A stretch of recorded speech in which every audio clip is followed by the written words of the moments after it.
You're listening to the number one source for political, pop culture, and sports talk on the radio. The Julio Rivera Show. Hashtag Conservarican. With no fuck left to give. 1, 2, 1, 2, 3, hit it!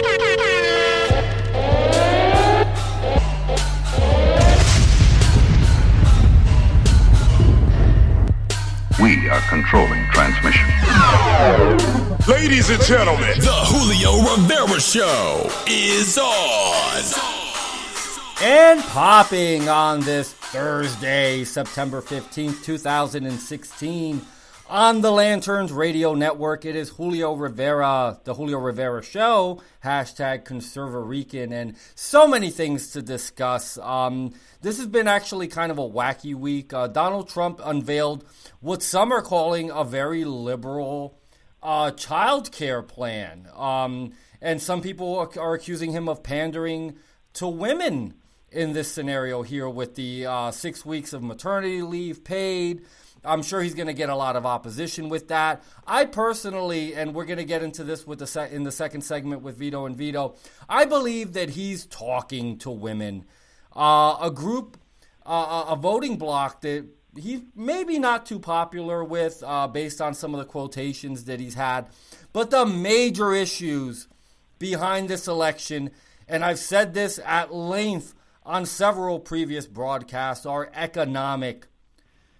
The energy sector, constantly under attack from the EPA.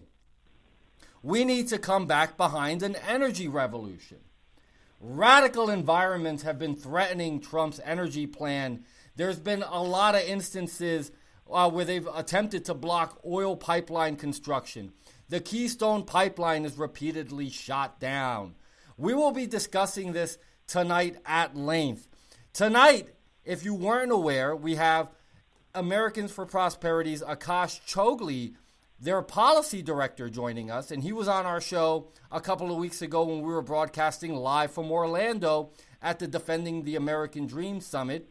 In the second segment, we will have Vito and Vito of the Vito and Vito Show. You guys know them. You guys love them. And they're on Newsmax all the time as well.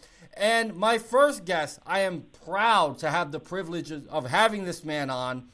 He's a contributor to Town Hall. He's a contributor to Conservative Review.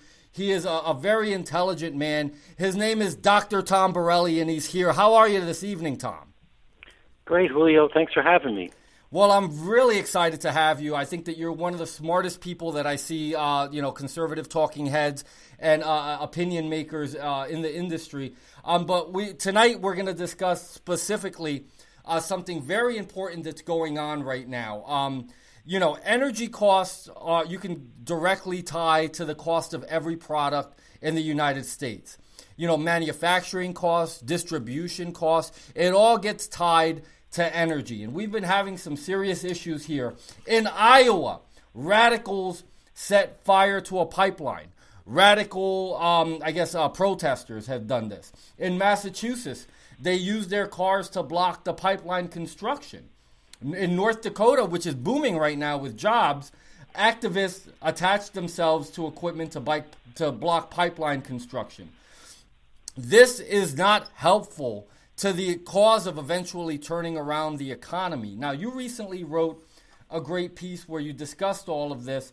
The jobs that are being lost by, the EPA getting in the way of energy production, all these things. Like, what would you say is the real cost to the economy at this point with all of this protesting going on it?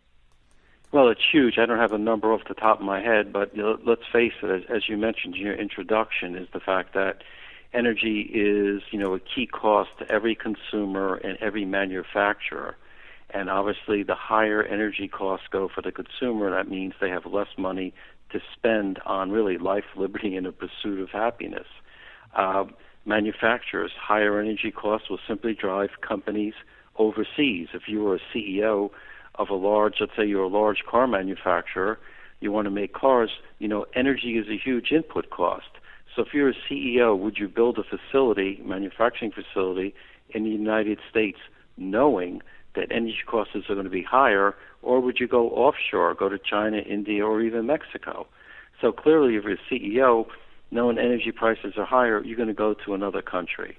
And this is a real problem for our manufacturing, also for high-paying jobs. President Obama has a war on fossil fuels. He said it from the beginning, even before he became president. He said he wanted electricity prices to necessarily skyrocket, and those costs would be passed on to the consumer. His EPA regulations have bankrupted a number of the largest coal companies and forced thousands of coal miners out of jobs.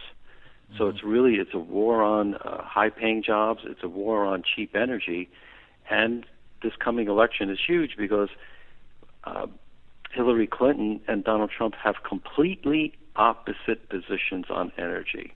Donald Trump, as you mentioned, he wants to use the natural resources that are within the states on federal lands, on more state lands, lower regulations, which would be a boom to the economy. Hillary Clinton, on the other hand, really wants to end the use of fossil fuels. She wants to put a solar panel on every house, and that's going to lead to higher energy prices. And that's just in the political world. As you mentioned, activists, while we're arguing politics between Trump and Clinton and the other two, what we have is environmental activists really engaging in arson and breaking the law and trying to stop the construction of these pipelines. So their goal is to stop fossil fuels by sheer environmental radical activism.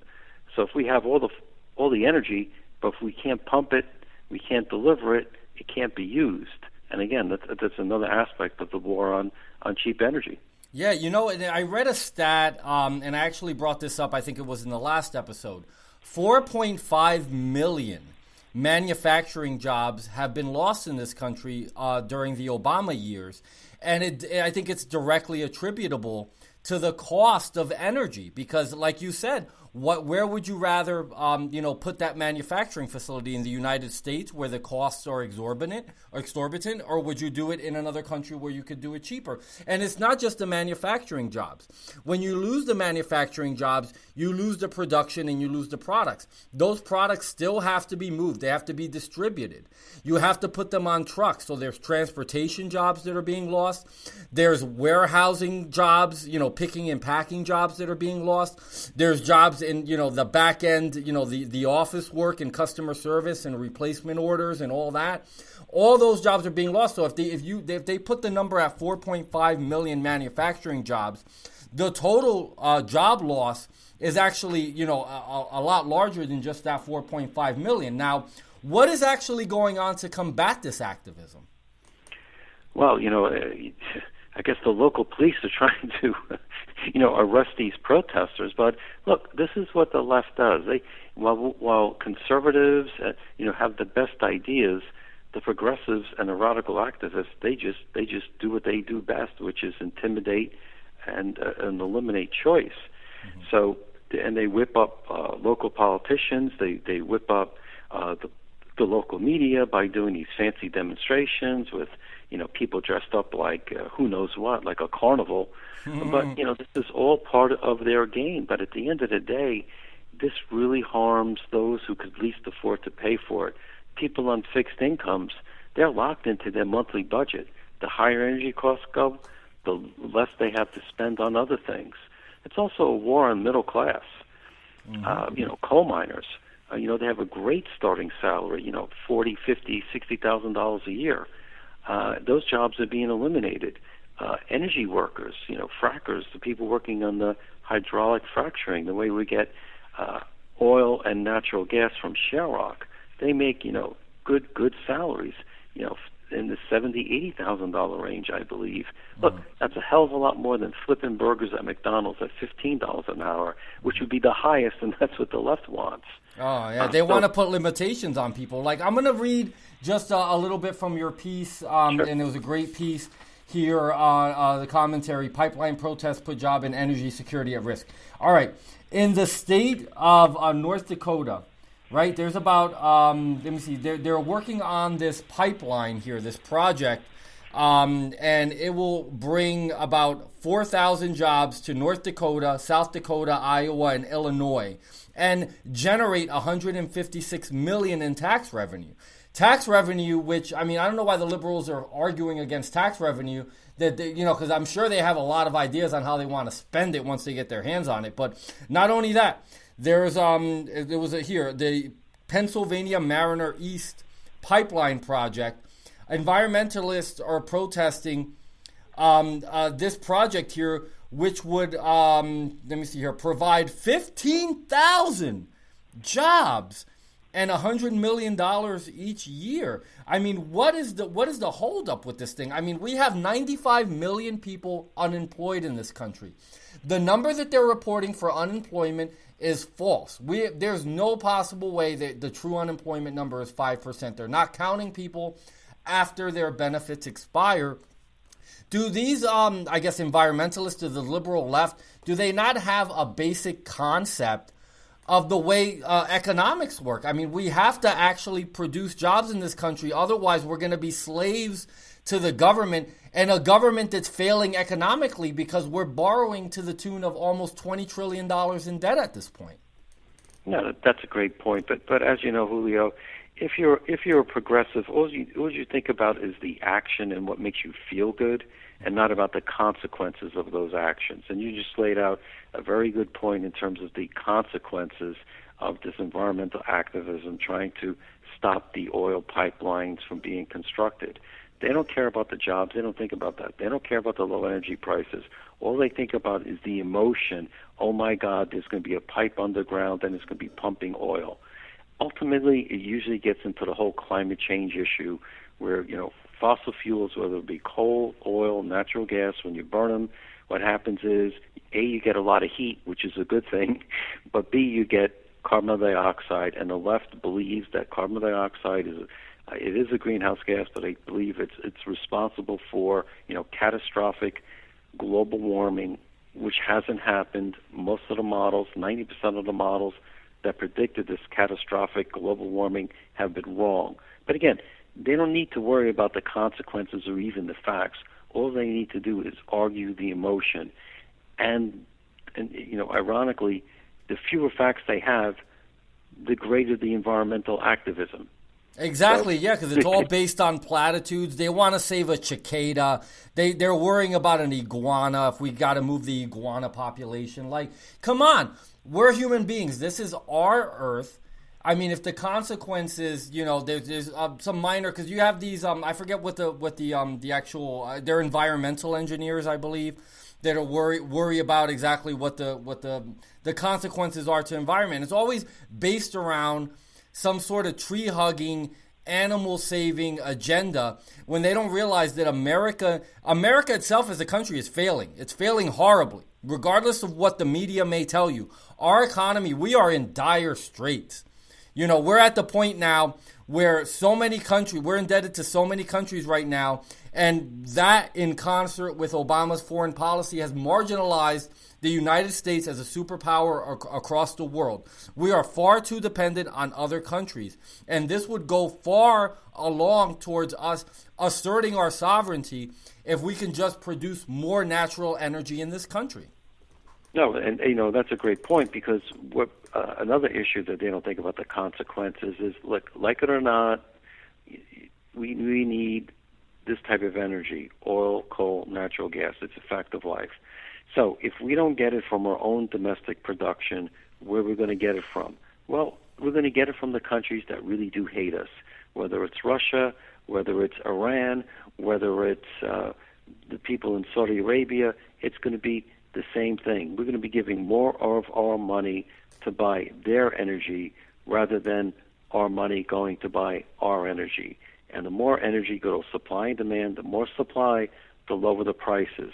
The lower the prices means that even those countries that are so dependent on oil to run their economies, like Saudi Arabia and Russia, they get less money with lower oil prices.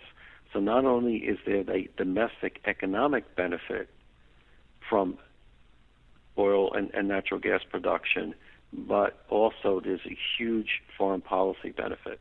Well, let me ask you, Dr. Tom Borelli, let's just make it President Tom Borelli for a moment. What would you do to neutralize or marginalize the power of these federal bureaucracies like the EPA in order to get them out of the way so that these states can actually do what they need to do to improve the economy? Well, actually, I would copy Donald Trump's energy plan, to tell you the truth, because he's promised to, as you've mentioned, open up federal lands for natural resource development. He's promised a moratorium on regulations. He's promised a regulatory review. That is, if the regulations aren't working or costing too much, they will get thrown out.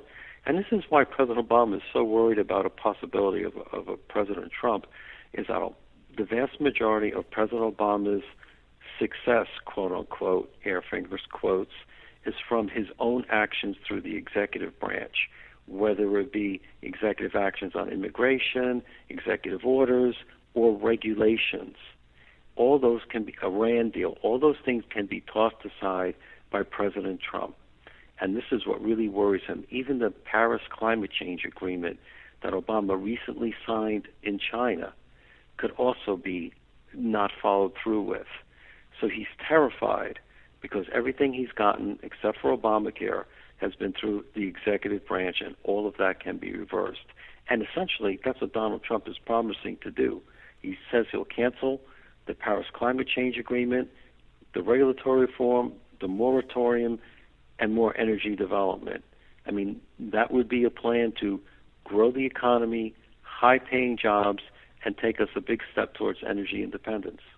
Wow. And all those things sound fantastic, and they would definitely start the path towards economic renaissance here in this country. Listen, we've seen this already before in the 80s. It was a little bit different circumstances, but, deregulatory measures and tax reform, which he's promising, of course, in the form of the 15% corporate tax rate, will go far towards building jobs. But we definitely need the deregulation. We need the federal government to stay out of the state's business and let them figure out the best way to use their resources.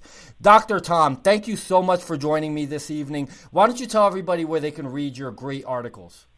Yeah, that article and others as well can be found at conservativereview.com. I'm there. I write a lot about energy and corporatism, and my wife has her own page there. It's called The Buzz at conservativereview.com. Thank you so much. God bless, Tom. I hope to have you on again real soon. Great. Hope to see you soon at Newsmax. Yeah, we'll see you soon. Thank you so much. And that was Dr. Tom Borelli joining us.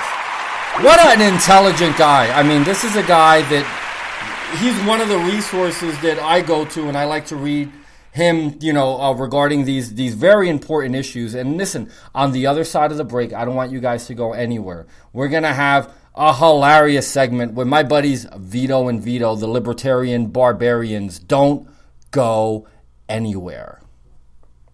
You're listening to the number one source for political, pop culture, and sports talk on the radio. The Julio Rivera Show. Hashtag Conservarican. With no fuck left to give.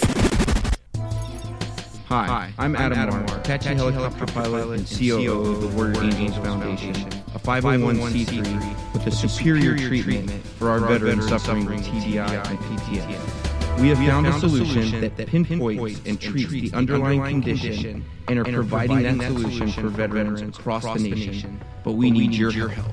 Go to waftbi.org to find out more.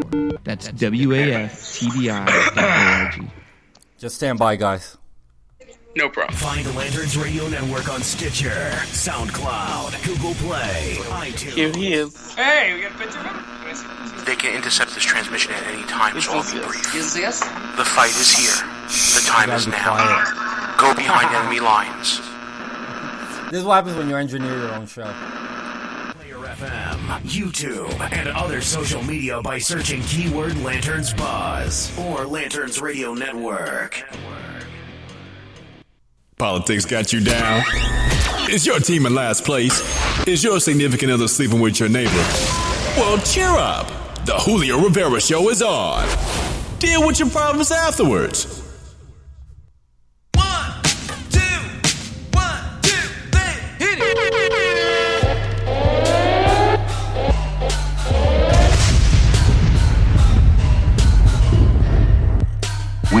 controlling transmission. Ladies and gentlemen, The Julio Rivera Show is on. And popping on this Thursday, September 15, 2016. I am your host, Julio Rivera. And every Thursday at 10 o'clock, I do my show. And we always have guests. And right now, my guests are two of the coolest guys. I always have a great time when I hang out with these guys. We see each other at events, and they're from the area. And I think they're the brightest young libertarians. I think actually they can replace Gary Johnson and what's the guy's name? Somebody help me. The vice president. Harold.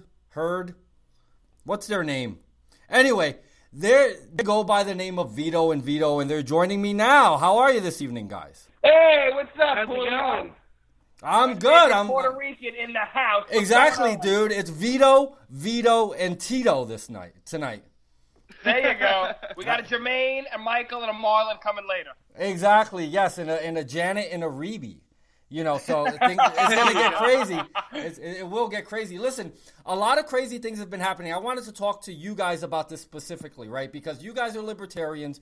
You guys understand how this works for the most part with the obstruction of our individual liberties and government overreach and things like this. I look at that Donald Trump maternity leave plan as something unrealistic that will never get through Congress. I look at it as pure pandering to women, but I think it's smart because he's hurting with women at this point. What is your guys' take on that? Well, Julio, put it like this. I'm voting for Trump, right? Mm-hmm. I love Trump. I think he's got balls. I think he's edgy. I think he's ready to go, right? Mm-hmm. Here's the thing. The maternity leave plan that he spelled out is an awful plan. It is nothing but an entitlement thing. He's pandering. I don't like it at all. I don't like it one bit. However, he's got to compete with Hillary. So I see, and we all know Trump is not the conservative Republican, right? This guy is a quasi-Republican, whatever. But he's hit some conservative talking points, and he has a conservative platform that he's running on, with the exception of this thing. So, is it going to change my vote for Trump? No. Is it an entitlement? Yes. Do I hope it gets past Congress? I hope it gets defeated immediately. I hope the wall gets through, but I hope this thing gets defeated.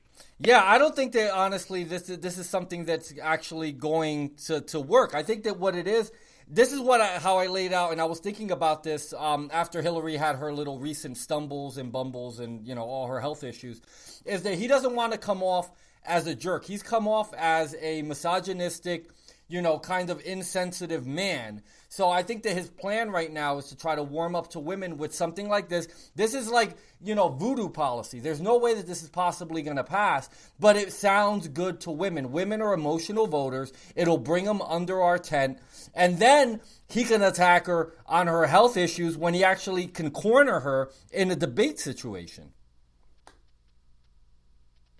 Well, we see this from Trump before, the pandering and trying to be more compassionate and generally did the same thing with illegal aliens when he came out and said that, we're going to work with them if they're already here.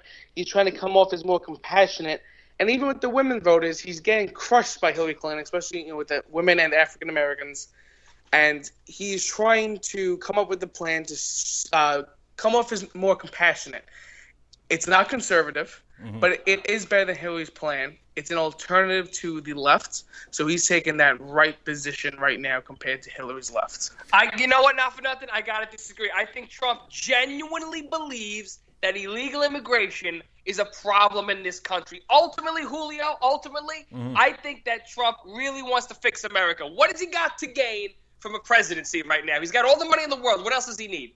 Yeah, to me, and I agree to a certain extent, I think it's about legacy. If you see how hard he's working, and listen, this is an older guy. I believe he's actually even older than Hillary. And he's out there every day campaigning, energetic. The man is nonstop. So I do believe it's about legacy. And one thing that actually kind of makes me feel better about Trump is that you can take his ideas on healthcare. You can take some of his ideas, obviously this one that people don't like about the maternity leave and whatnot, and you can say that, some of these ideas are centrist to liberal, but in his ideological DNA ingrained is pro-capitalist policy. And I do believe he truly believes, like Dr. Borelli said earlier, in deregulatory measures, a moratorium on new regulations and getting rid of the ones that don't work. And he does believe in tax reform. And ultimately, that's what's going to bring back the economy.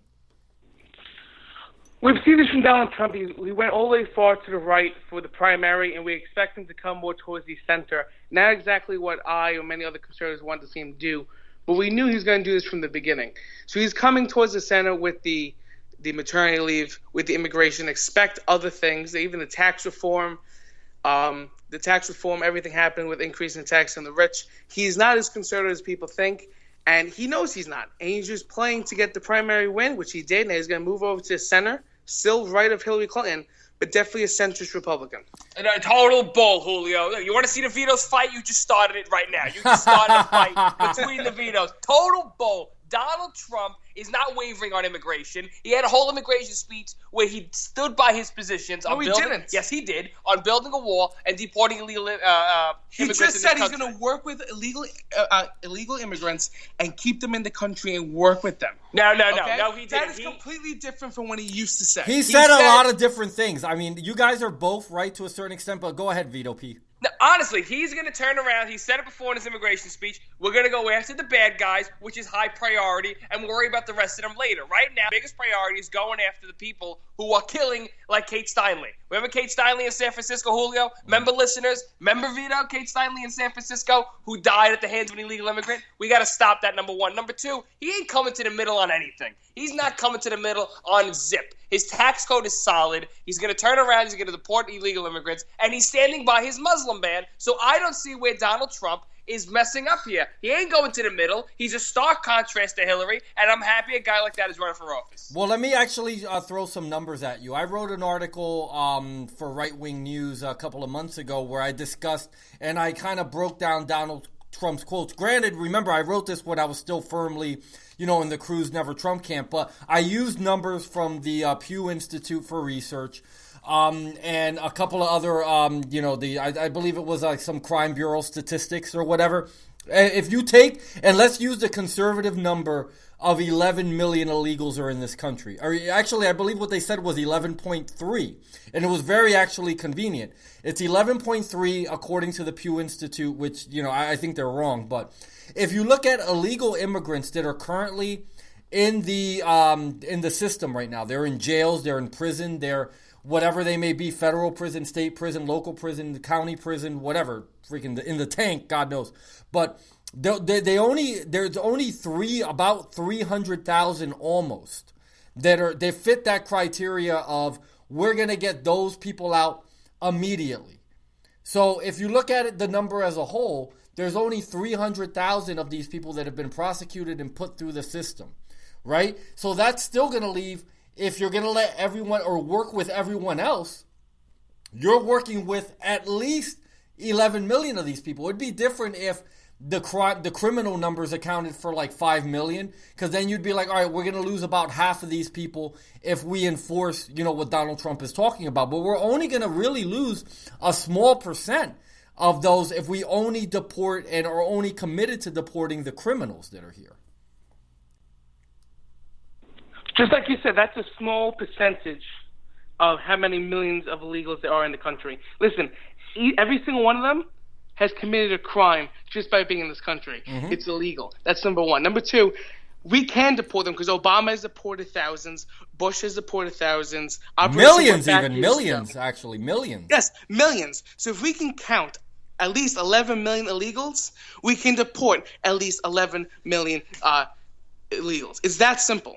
Yeah, and I believe in it too. This is what I believe in. I think that self-deportation, and people laugh at that when you bring it up, I think it's a real concept. I mean, I think what you do, and you're going to have to fight the crony capitalists, but if you're committed to standing up like Donald Trump says that he is against the Chamber of Commerce and those types of people, what you do is you say no to any work visas for these illegals, and what you do is you pound the industries that are employing these people. You go after the landscapers, construction, agriculture, all those different industries, and you find those people so hard that once a couple of people get hit, no other business owners are going to risk the penalties. And what winds up happening is the opportunities dry up. And then what you do is, let's say the government's going to put a couple of billion into a program to help get these people out of the country. They submit themselves, and we assist. We drive the bus. We drive the Eisenhower 1950s bus into Central America, and we get a lot of these people out. But in the interim, people are going to be scared. The illegals are going to be scared, and they're going to leave by themselves once the opportunities dry up. Hey, listen, if you can't eat here, you're not going to stay here. No, you're 100% right, but take it to another degree. You know what else is keeping illegal immigrants in this country? The fact that we got a generous welfare state that is unlike any other place in the world. People can come here, whether from Mexico, Guatemala, any other part of the world, live here illegally, and live off the American taxpayer. It's 100% wrong. They live off our schools. Mm-hmm. They live off our hospitals. They live off everything that we supply as Americans. Illegal immigrants are able to live off and not pay up to. So the question is, what do we do? Do we either A, make them pay taxes and make them stay here, or B, because they committed a crime and they're untrustworthy to begin with, we get them out of the country and we give jobs back to Americans? Listen, Julio, we're 2 college students, and not for nothing, it's 10 times harder to get the job today. I don't want to be competing against somebody who's here illegally or who overstayed their visa in this country and is putting me out of a job. It's 100% wrong, and it's not the American way. Exactly, and the thing that people don't consider is let's say you have these kids, these people come to you, you walk across the border 9 months pregnant, your water breaks on American land, and you have a kid here. Now, all of a sudden, the American taxpayer has to educate that child. The cost of educating a child from kindergarten to 12th grade is about $700,000. We're talking about almost $20 trillion in debt. The unfunded liabilities of almost $100 trillion, a lot of that is the cost of funding the pensions for these teachers. The more illegal kids you have here, the more teachers you have to hire. The more teachers you hire, the more you're going to have to, obviously fund their pensions going down the road. So you have to address it in an aggressive manner. All this, we're going to handle it in I understand you have to a certain extent, handle it in a humane way, but you have to take declarative, action on this and actually make it happen. I'm telling you, you may deport only about 1 million people, but you may have 4, 5, 6 million people just leave on their own, and the effect to the economy will be spectacular. And Donald Trump knows exactly what he's doing with the immigration plan. We have to build the wall first and then kick out the illegals. But what worries me is when he wavers on the illegals already in this country. Just like you said before with the numbers, 300,000, the top priority, already being prosecuted. But the other millions need to go. But if you look at this as a whole, that is such a minor problem compared to building the wall, the Muslim immigration, and the debt, the problem we have. And Donald Trump has already proposed answers to this that Hillary Clinton has not. So I think ultimately this election comes down to Hillary solutions that don't work and Donald Trump. Exactly, and Hillary Clinton wants to bring in 65,000 new refugees next year if she becomes president. You figure we've taken 10,000 as of the commitment from Barack Obama, which he made last year, and Donald Trump has referenced it by saying 550% more. We've seen what's happened in Europe with the Muslim resettlement. A lot of people have died. Like, my position is this: 995 of those refugees may be perfectly civil. But if only 5 of them are radicalized, we've seen what small numbers of refugees can do in Brussels. We've seen in France. I mean, we have to stop it as a whole. And the other thing is, Jim Comey, who's the preeminent intelligence authority in this country, told Barack Obama last year that we shouldn't let one in. So, I mean, if Donald Trump is committed to truly stopping that, that's something, obviously very important to the safety of our country. I believe that we will be a safer America with Donald Trump. So I do agree with you, Vito D. Now, I want to ask you guys were at Value Voters Summit last week. What was that like? That was definitely a fun and interesting experience, to say the least. Right, Vito? Listen, Julio, not for nothing. As an atheist, conservative, libertarian, going to these conferences is a lot of fun because I'm able to challenge my viewpoint, challenge other people's viewpoints all the time, right? Vito's a Christian. I'm not. So I'm sitting there having conversations with people about God, talking about God and stuff like that. Then we met a group there that I think really I want to talk about because it was so contentious and so interesting. It was a group called PFOX, Parents and friends of ex-gays and gays, and they are supportive of conversion therapy. They don't think that the homosexual lifestyle is a good way to live. They think it's not right. So now you have people in this group who are arguing that homosexuality is wrong, it's not a good lifestyle, and I'm saying it doesn't matter. It's completely amoral. It has nothing to do with the situation. So it's always good to go to these conventions. It's always good to talk about things like this, and it's always good to challenge your viewpoints. That's awesome. And let me ask you a question. Was it as fun as last year when I was around, or was it more fun? Definitely not as fun without you being there. Absolutely. No, I know. We did a couple of things last year we can't talk about on the show. But I do remember. Why not? We talk about it on our show. It's only fair if we talk about it on your show. Okay, so why don't you go ahead and lead it in then, I guess. I don't know. I mean, sure. Values Vote is a lot of fun. I felt like a new person when I went there. I felt like I got cleansed by Jesus, but then I had to get it off, so I went to the strip club. That's what we do every year. Did we meet any strippers this year that were big libertarians? I know that there was one in particular that you liked, Vito P. Hell yeah, her name, she was an Ayn Rand. I had an Ayn Rand t-shirt on. I'll give you the backstory. I had an Ayn Rand t-shirt on. I walked into the strip club with it. That's become my sleeve shirt. Picture of Ayn Rand. And then I walked into the strip club, and she noticed her. She said, "Oh my God, is that Ayn Rand?" I fell in love, Julio. I was looking for her in Washington, didn't find her, but we found another stripper. She likes Ludwig von Mises. It's okay. Did you get a free lap dance at least? No, we're libertarians. We're not socialists. There's a difference. But did you? All right, so let me ask this another way. Did you pay for a lap dance? Because I believe in free market economics, that question remains to be seen. I don't know. We're not gonna go. Vito is now broke. Yeah, it depends on what they charge per song. But that's awesome. What else happened down there? Who was down there? Was there anything interesting? What did I miss? Well, we bumped into our good friend, Congresswoman Michelle Bachmann. Oh, nice. Benham Brothers. Got some good interviews, and it's really laid back. Just some good Jesus talk. Yeah, Value Voter Summit, when we went there last year, if you remember correctly, like Cruz won the straw poll. He doubled up actually on Carson. I think Trump was like fourth or something like that. It is a different event. It is the social conservatives. It is, the evangelical Christian types and all that.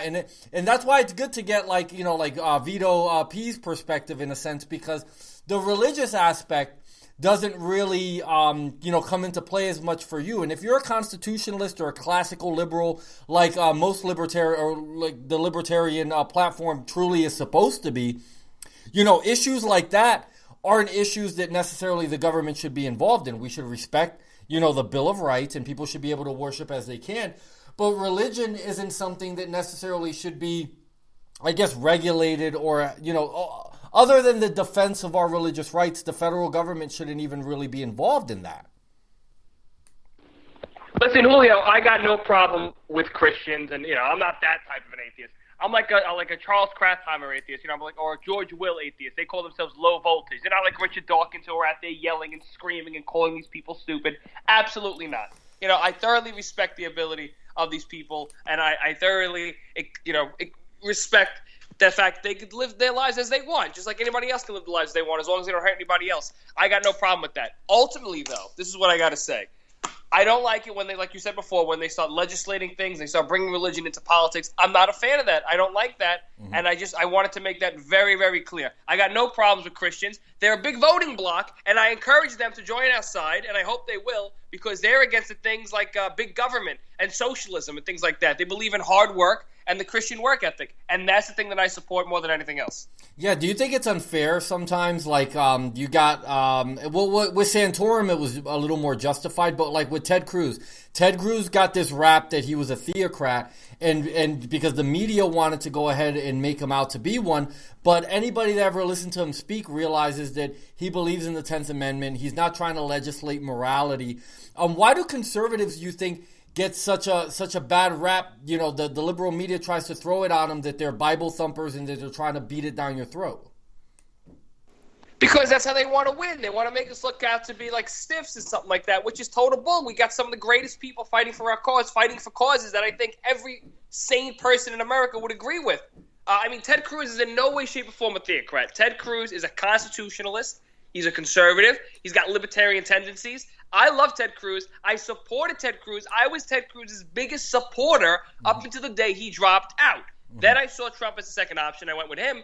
But nonetheless, if Cruz was still in the race, if Cruz was the nominee, not only would I be voting for him, but I would be waving Cruz flags, and I would be with these ginormous signs outside my house. Ted Cruz is a patriot. I hope he runs again. He has my full support. He doesn't lose anything with me. But I hate the fact that people are labeling him a theocrat or a religious person trying to legislate morality. You're 100% right. He's a defender of the 10th Amendment. He's a defender of freedom and of liberty. And he understands the fact that crony capitalism is destroying the country. So I love Ted Cruz, and I hate that the liberal media spins it against him.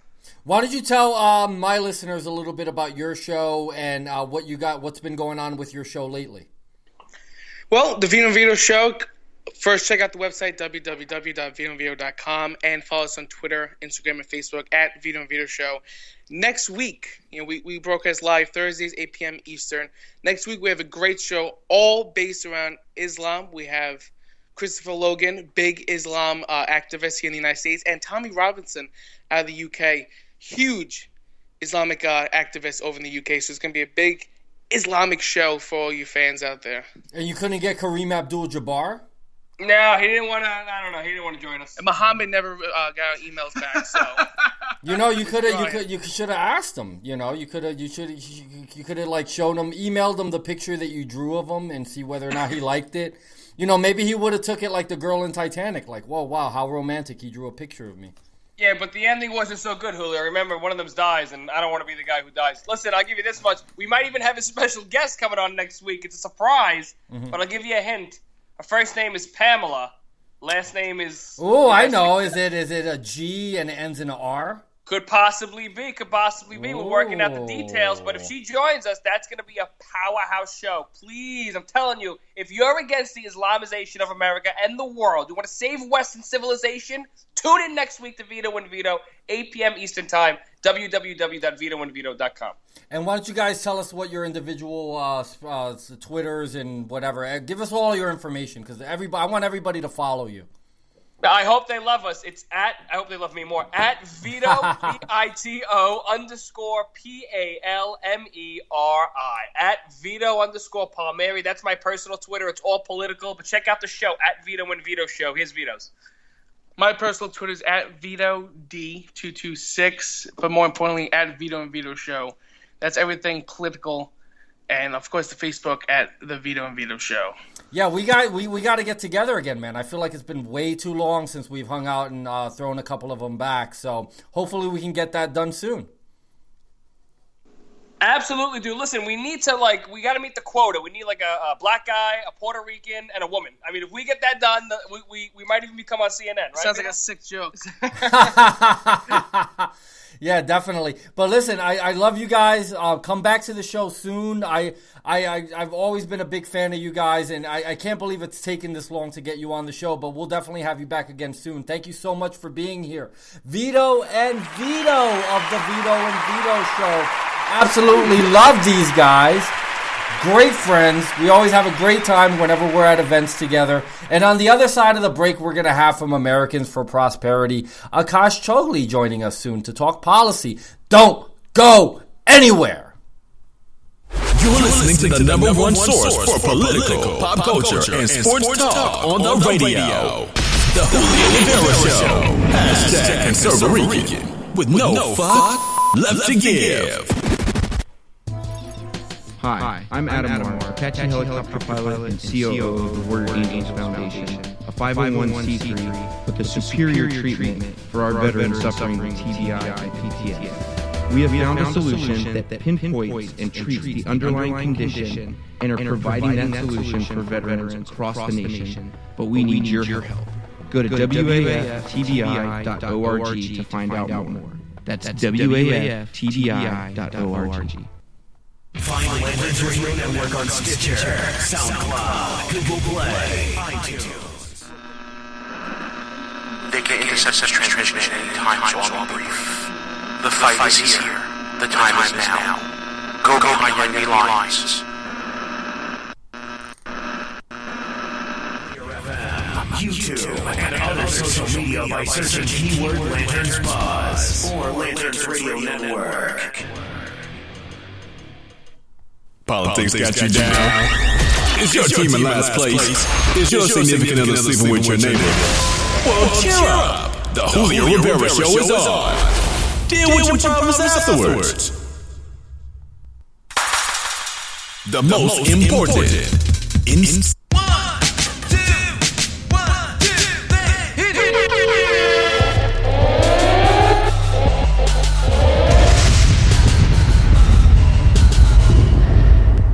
We are controlling transmission. Ladies and gentlemen, the Julio Rivera Show is on. And popping on this Thursday, September 15th, 2016.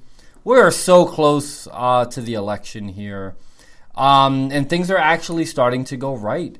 For the first time. We're supposed to have Akash Chougele right now. He is not in the green room as I kind of peer through the curtains in there yet. So we're hoping he comes through shortly. But if not, we're just going to talk a little bit about the general state of affairs right now.